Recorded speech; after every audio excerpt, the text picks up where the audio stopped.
Salam əziz şagirdlər, hal-hazırda biz artıq növbəti dərsimizdə mövzu sınaq 22-nin suallarına baxacağıq. Birinci sualdan başlayaq inşallah. Deməli, birinci sualda xronoloji ardıcıllıqdan bəhs olunur, verilir sual. Deməli, Gülüstan İram əsərinin yazılması, yeni kitabımızda ili olmasa da biz bilirik ki, onun müəllifi olan Bakıxanov 1846-cı ildə dünyasını dəyişib. Deməli, bu əsər nədirsə 46-cı ilə qədər nəşr olunub. Milli Mətbuatımızın yaranması Əkinçi qəzeti ilə başlayır. O da 1875. Molla Nəsrəddin jurnalının fəaliyyətə başlamasının ili olmasa da bilirik ki, Əkinçi qəzeti bağlanmasından sonra o yeni qəzet və jurnalların açılmasına deyir şərait yaratmışdı. Yəni bu o deməkdir ki, Əkinçidən sonra fəaliyyətə başlayıb. Ona görə də cavab 1, 3, 2 olur. C cavabı doğru cavab olur. Davam edirik. İkinci sual. 20-ci əsrin 60-cı illəri Azərbaycan tarixinə aid olmalıdır. 20-ci əsrin 60-cı illəri 1960-dan 69-cu illər arası nəzərdə tutur. Burada biz bilirik ki, kitabımızda öyrəndiyimiz mövzulardan bu Azıq mağarasının kəşf edilməsi hadisəsidir. Orada qazıntı işlərinin aparılması, daş dövrünə aid maddi mədəniyyət nümunələrinin aşkar edilməsi, o cümlədən alt çənə sümüyünün tapılması və orada qazıntı işlərini xatırlayaq kim aparmışdı? Məhəmməd Əli Hüseynov və nəticədə bu tapıntıya görə də Azərbaycan Avropanın ən qədim sakinləri xəritəsinə daxil edilmişdir. Üçüncü suala baxırıq. Üçüncü sual Səfəvilər dövlətinə aiddir. 16-cı əsr tarixinə aid deyil demək istəyir. Yəni, elə bir hadisələr götürməliyik ki, 16-cı əsrə aid olmasın. Biz baxırıq, 16-cı əsrdə Səfəvilər Azərbaycanı birləşdiribmi? Birləşdirib. Osmanlılarla ilk döyüş, Çaldıran döyüşü 1514-də olubmu? Olub. Ağqoyunlu dövlətinin paytaxtı ələ keçirilibmi? Keçirilib. Amma o zaman İsmail Şah deyil idi. Ona görə də bu Səfəvilər dövlətini soruşduğuna görə olmaz. Səhvdir. Çar Rusiyasına qarşı mübarizə 18-ci əsrdə aparılıb. Avropa dövlətləri ilə əlaqələrin yaranması 16-cı əsrə aiddir. Ona görə də biz burada deməli 1, 2, 5 götürürük. Daha doğrusu 1, 2, 5 16-cı əsrdir. O zaman nə olur? 16-cı əsr olmayan hadisələr və ya Səfəvilər dövlətinə aid olmayan hadisələr 3-dən 4 olur. 3, 4, Y cavabı burada doğru cavab olur. Davam edirik. 4-cü sual. Naxçıvan xanlığı və İrəvan xanlığının ümumi cəhətidir. Və burada biz baxırıq Qarabağ xanlığı ilə həmsərhəd olması. Bəli. Bir daha deməli Naxçıvan xanlığı ilə İrəvan xanlığının ümumi cəhətini istəyir. Biz burada baxırıq birinci A cavabında deyir Qarabağ xanlığı ilə həmsərhəd olması. Xəritədə göstərmək istəyirəm. Deməli xəritədə baxsaq, xanlıqlar xəritəsinə baxsaq, biz burada deməli yaxınlaşdıraq. İrəvanı yaxınlaşdıraq. Deməli görürsünüz İrəvan xanlığı və Naxçıvan xanlığı. Düzdürmü? Sualı bir dəfə xatırlayaq. Sual nə idi? Sual nə idi? Deməli, Naxçıvanla İrəvanın oxşarlığı Qarabağ xanlığının həmsərhəd olmaq. Bəli. Qayıdaq xəritəmizə. Deməli, İrəvan xanlığı ilə Naxçıvanın oxşarlığını istəyir.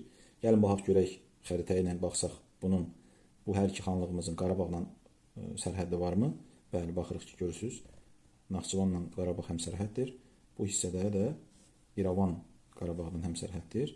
Ona görə də hər iki xanlığımız Qarabağla həmsərhəddir. Bu, oxşarlıq kimi götürülə bilər. Deməli, burada ilə doğru cavab A cavabıdır. Digər cavablar yanlışdır. Çünki hər iki xanlığımız, Şəkidən başqa ümumiyyətlə bütün xanlıqlarımız Əfşarlar imperiyasından əvvəl yox, süqutundan sonra yaranıb. Azərbaycanı birləşdirməyə çalışan xanlıqlar deyil. Bu, Şəki, Qarabağ, Quba və Urmiya xanlıqlarıdır. Gülüstan müqaviləsi ilə Rusiyanın tərkibinə qalması bu da yanlışdır, çünki bu hər iki xanlığımız Türkmən çayla Ruslara verilib və Kür çayından şimalda yaranmışdı. Xeyr, hər iki xanlığımız Kürdən cənubda, Arazdan şimalda, yəni Kürlə Araz arasında yaranıb. Bir daha deyirəm, doğru cavab A-dır. 5-ci suala baxırıq. Verilmiş hadisələrin hansı yerini dəyişdikdə xronoloji ardıcıllıq düzgün alınar? Albaniyanın xilafətdən asala düşməsi 7-ci əsr. Elxanilər dövlətinin yaranması 13-cü əsr. Eldənzilərin yaranması 12-ci əsr. Şirvanşahların yaranması 9-cu əsr. Deməli, biz 13 ilə 9-un yerini neynəməliyik? Dəyişməliyik. Ona görə də biz 2 ilə 4-ün yerini dəyişirik. B cavabı doğru cavabdır. 6-cı suala baxırıq. 6-cı sual daha əvvəl olmuşdur. Yəni bu hadisələr içərisində ən əvvəl olan hadisəni tapırıq, ilk olan hadisəni tapırıq.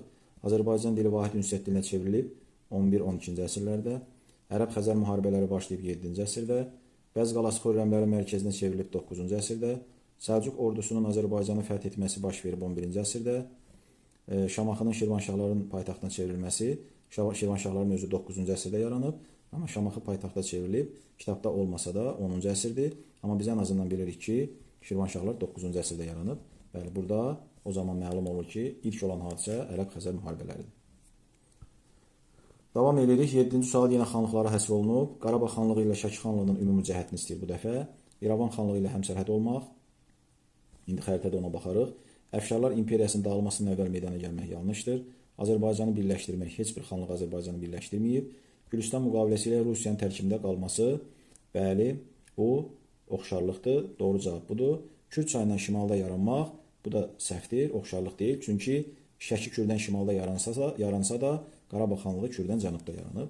Maraq üçün, təbii ki, bu A da yanlışdır. İrəvan xanlığı Qarabağla həmsərhəddə, amma Şəki ilə yox. Mən bunu sizə yenə xəritədə göstərmək istəyirəm. Baxın, burada görürsünüz, nə deyir? Şəki xanlığı ilə Qarabağ xanlığının oxşarlığını istəyir. İrəvan xanlığı da buradadır. Baxın, görürsünüz, Qarabağ bayaqda dediyimiz kimi Qarabağla İrəvan xanlığı həmsərhəddir. Amma Şəki ilə İrəvan həmsərhəd ola bilməz. Çünki arada görürsünüz, Gəncə xanlığı var. Ona görə də bu iki xanlığımız Şəki ilə İrəvan heç vaxt həmsərhəd ola bilməz. Amma Qarabağ İrəvanla həmsərhəddir. Yəni bu bir fərqdir. Qarabağın Şəkidən fərqidir ki, İrəvan xanlığı ilə həmsərhəd olur. Davam edirik. Gəlirik 8-ci sualımıza. Tunc dövrünə aid hadisəni tapmalıyıq. İlk dəfə metaldan istifadə edildi, yanlışdır. Bu daş dövrünün sonlarıdır. Süni suvarma doğru cavabdır. Süni suvarma, yəni kanal və arxlardan istifadə edərək əkilmiş torpaqların suvarılması hadisələri başlayır artıq. Bu yenilik başlayır artıq Tunc dövründən etibarən. Sümükdən iki əmək alətləri daş dövrüdür. Ovçuluq da daş dövründə yaranıb. İnsanlar maldarlıqla məşğul olmağa başlaması da daş dövrüdür. 9-cu sual. Səfəvilər dövlətinin mövcud olduğu dövrə aiddir. Səfəvilər dövləti 16-18-ci əsrlərdə mövcud olub. Bayandurlu sülaləsinin Azərbaycanda hakimiyyətə son qoyulması bu aid deyil. Çünki bilirik ki, Təbrizi tutanda Səfəvilər dövlət deyil idi. Ona görə də bunu götürmək olmaz. Bu çox təhlükəli bir cavabdır. Şirvanşahlara aid Gülüstanı ilk dəfə mühasirə almaq bu da Şeyx İsmailə aiddir. Ona görə olmaz. İlk müstəqil xanlıq Əfşarlar dövründə yaranıb. O da olmaz. Ərdəbilin Səfəvi şeyxləri tərəfindən idarə edilməyə başlaması o da olmaz. Çünki 13-cü əsrdir. Şeyx Səfiyyəddindən başlayaraq və doğru cavab yedir. Bəli, Çar Rusiyasının işğalçılıq planlarının qarşısında mübarizə aparmaq. Söhbət burada 2-ci Təhmasib plus Nadir xandan gedir. Bilirsiniz ki, Nadir xan işğal edilmiş torpaqları, o cümlədən Çar Rusiyasının tutduğu torpaqları geri qaytardı. 10-cu suala baxırıq. Gəncə xanlığından fərqli olaraq İrəvan xanlığı, deməli 18-ci əsrin ikinci yarısında mövcud olub, ikisi də mövcud olub, bu oxşarlıqdır. Azərbaycanı birləşdirmək heç biri birləşdirməyib. 19-cu əsrin 20-ci illərində işğala məruz qalıb, bəli. Gəncə biz bilirik ki, 1-ci Rus-Qacar müharibəsindən əvvəl, yəni Gülüstan müqaviləsindən əvvəl işğal edilib. İrəvan xanlığı isə 1827-ci ildə işğal edilib. 1827 olduğuna görə də təbii ki, bu 20-ci illərdir. Ona görə də C cavabı doğru cavabdır. 11-ci suala gəlirik, maraqlı sualdır. Bu da xanlıqlarla bağlı və xəritə sualıdır. Xəritədə ştrixlənmiş, cizgilənmiş ərazini göstərir və bu ərazi bilirik ki, deməli İrəvan xanlığının ərazisidir. Görürsünüz, burada Göyçə gölü də var. Və deyir ki, 18-ci əsr tarixinə aid. Buna xüsusi diqqət edin. Burada 19 da ola bilər. Görürsünüz, burada 19-cu əsr hadisələri var. Bu olmaz. Maku xanlığı ilə həmsərhəd olmaq. Maku uşaqlar, Maku bax bu hissədə yerləşir. Bir daha göstərirəm. Bax bu Maku ərazisidir. Maku ilə həmsərhəd olub, bəli. Ərazisində erməni dövlətinin yaradılması səhvdir. Bilirik ki, erməni dövləti 1918-də yaranıb. Bilməliyik daha doğrusu. Bunun yəni xanlıq aidiyyəti yoxdur. 1-ci Rus-Qacar müharibəsi zamanı müstəqilliyini qorumaq olub belə bir hadisə, amma bu dediyimiz kimi 19-cu əsrdir. Çünki bizdə burada 18 soruşur. Osmanlı ilə həmsərhəd olmaq, bəli, doğru cavablardan biri budur. Biz bilirik ki, bu hissədə Osmanlı dövləti var və Osmanlı ilə həmsərhəddir. İrəvan xanlığı Türkmənistan müqaviləsi ilə Rusiyaya verilib, amma yenə də dediyimiz kimi bu da 19-cu əsr hadisəsidir deyə Burada da 18-ci əsr soruşduğuna görə biz doğru cavab olaraq 1-4-ü götürəcəyik. 1-4 də A cavabıdır. Davam edirik. 12-ci sual. Məntiq ardıcıllığını tapmalıyıq. Birinci Rus-Qacar müharibəsi başa çatdı. Sülh bağlandı. Söhbət burada Gülüstan sülhündən gedir və 1813-cü il bu sülhə əsasən Azərbaycan yenidən birləşdirildimi? Qətiyyən. Azərbaycan kiçik feodal dövlətlərinə parçalandı mı? Zaten o vəziyyətdə idi. Rusiya Azərbaycanı işğala başladı mı? Xeyr. Rusiya Azərbaycanı 19-cu əsrin əvvəllərində Qazax Borçalı Şəmşəddili işğal edərək başlamışdı zaten. Azərbaycan torpaqlarının bir hissəsinin Rusiya tabeliyində qalması, bəli, bu doğru cavabdır. Naxçıvan, İrəvan çıxmaq şərti ilə digər şimal xanlıqlarımız Rusiyaya birləşdirilmişdi, yəni bir hissəsi Rusiyaya verilmişdi. Bütün şimal xanlıqları Rusiya əsarətinə düşdü, xeyr. Bu ifadəni işlətməmiz üçün İrəvan, Naxçıvan da işğal edilməlidir. O da Gülüstana yox, Türkmənçay müqaviləsinə aiddir. 13-cü sual, müasir xəritəmizdir burada. Uşaqlar, bu ancaq Şimali Azərbaycandır burada. Və bizdən burada nə istəyir? Eldəncilərin ilk paytaxtı olan şəhərimiz Naxçıvandır. Naxçıvan 5-dir. Ona görə biz C-ni götürməliyik. 3 Şuşadır, 4 Gəncədir, 2 də Şamaxıdır, 1 də Bakıdır. Bunlar təbii ki deyil. Doğru cavab 5 Naxçıvandır. 14-cü sual, Azərbaycan Respublikasının 20-ci yüzilliyinin sonlarına aid hadisəni tapmalıyıq. Biz bilirik ki, Nizaminin 880 illik yubileyi 2021-ci ildə keçirilib. Həsən bəy Zərdabi zaten 19-cu əsrdə fəaliyyət göstərib. Kitab-ı Dədə Qorqud dastanının 1300 illiyi 2000-ci ildə keçirilib. Azıq mağarası kəşf edilib bayaqda dediyimiz kimi 1960-cı illərdə. Nəsrəddin Tusi uşaqlar 1201-ci ildə anadan olub. Deməli, onun 800 illik yubileyi tapmaq üçün 1201-in üstünə 800 gəlirik. Bu eləyir 2001-ci il. Deməli, bu da 2001-ci il hadisəsidir. Və əsrə çeviririk. 2021-ci il 21-ci əsrdir. 2001-ci ildə 21-ci əsrdir. Bu zaten 19-dur. Həsən bəy Zərdabi. Azıq mağarası 1960-cı il. Bəli, bu 20-ci əsrdir. Amma 60-cı illər 20-ci əsrin sonları deyil, ortalarıdır. Deməli, bu da olmaz və burada doğru cavab C-dir.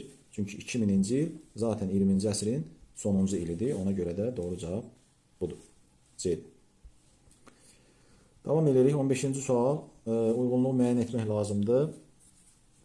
Deməli, 7-ci əsr, 10-cu əsr və 18-ci əsrin ortaq xüsusiyyəti nədir bu? Ortaq odur ki, xatırlayırıq, 7-ci əsrdə ərəblər Azərbaycana hücum edib, 10-cu əsrdə Ruslar Bərdəyə hücum edib, 18-ci əsrdə yenə Ruslar Bərdəyə Azərbaycana hücum edib, Nadir xanın dövrü Səfəvilərə aid. Yəni Ruslar, ərəblər, bunlar hamısını edib, Azərbaycan torpaqları, yəni yadelli hücumuna məruz qalıb.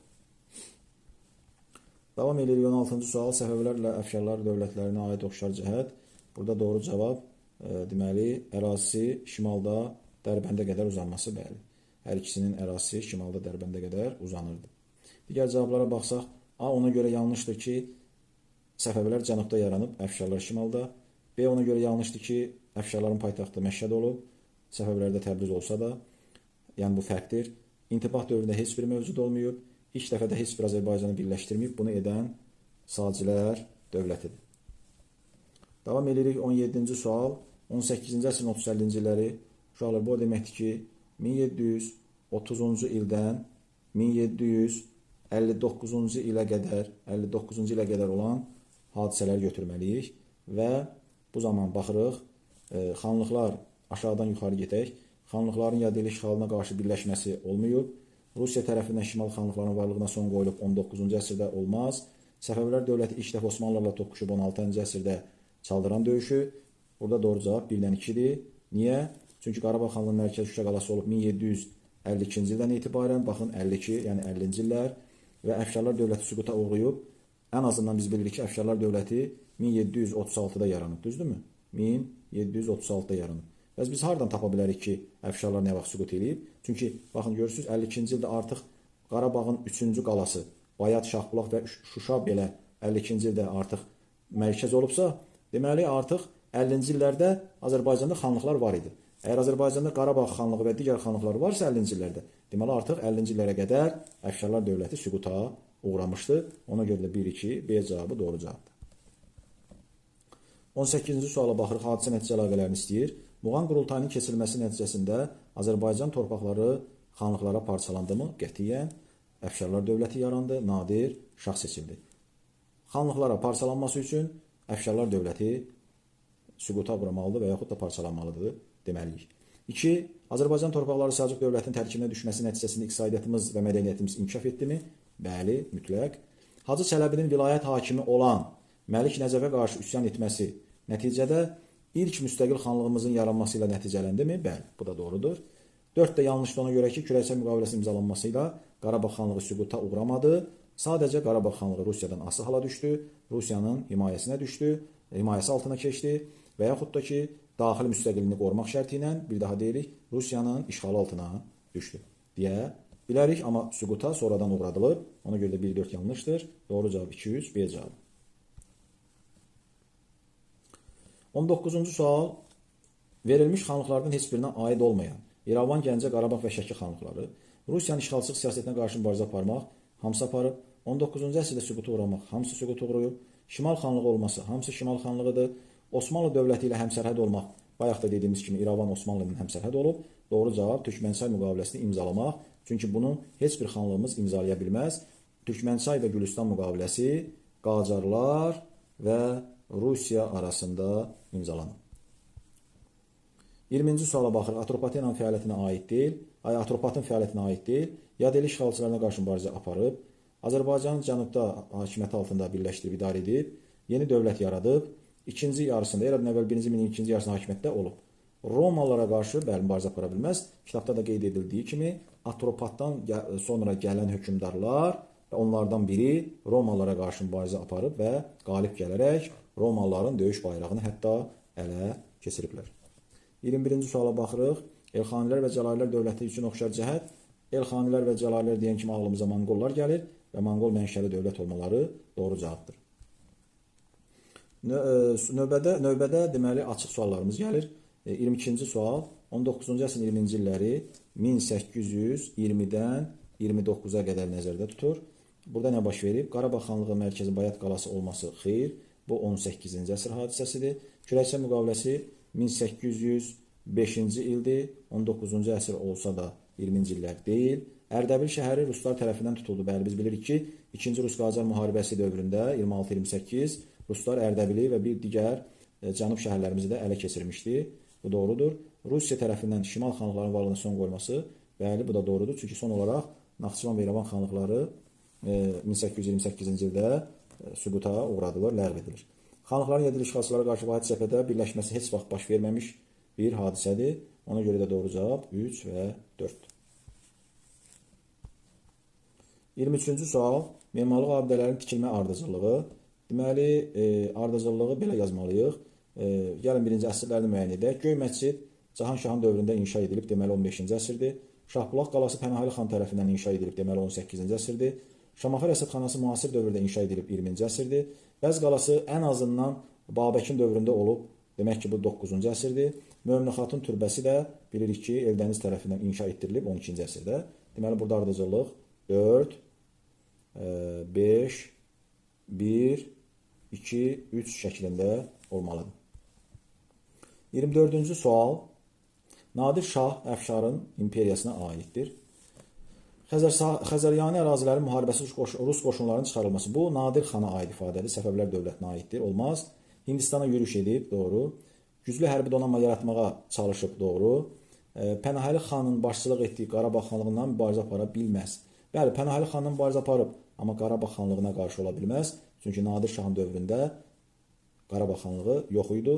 Yalnız Şəki xanlığı ola bilər və Qarabağ xanlığının yaranması üçün Nadir Şah öldürülməlidir və onun imperiyası parçalanmalıdır.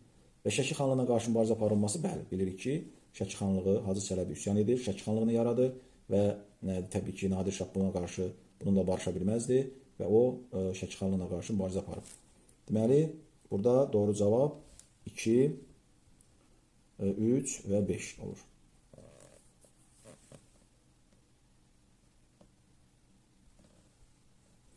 Və nəhayət 25-ci sualımıza gəlirik. Uyğunluğu müəyyən edin. Deməli, Manna, bunlar üçü də qədim dövlətlərimizdir. Manna, Aşur dövləti ilə münasibətlər qurmuşdu, doğru, və onunla ittifaqa girmişdi Urartuya qarşı. Adı Azərbaycanın şimalında yaşayan tayfa adından tayfa adından meydana gəlib. Bu təbii ki, Manna üzr istəyirəm, Albaniyadır. Bunu götürürük, çünki şimal deyir. Cənubda yaşayan olsaydı Mannanı götürərdik. Eradan əvvəl 1-ci min əvvəllərində süqut etmişdi. Eradan əvvəl 1-ci min əvvəllərində heç bir dövlətimiz süqut etməyib. Hələ Manna, yəni ilk dövlətimiz elə özü 1-ci minliyin əvvəllərində yaranıb. Ona görə bu heç birinə aidiyyatı yoxdur. Azərbaycan torpaqlarını vahid dövlətə birləşdirmişdi. Heç bir qədim dövlətimiz bunu etməyib. İlk hökmdarın adı ilə adlandırılmışdı. Təbii ki, bu Atropatenadır. Söhbət Atropatdan gedir. Məhz Atropatın adı ilə Atropatena dövləti adlanıb həmin bu dövlətimiz. Beləliklə bu dərsimizin də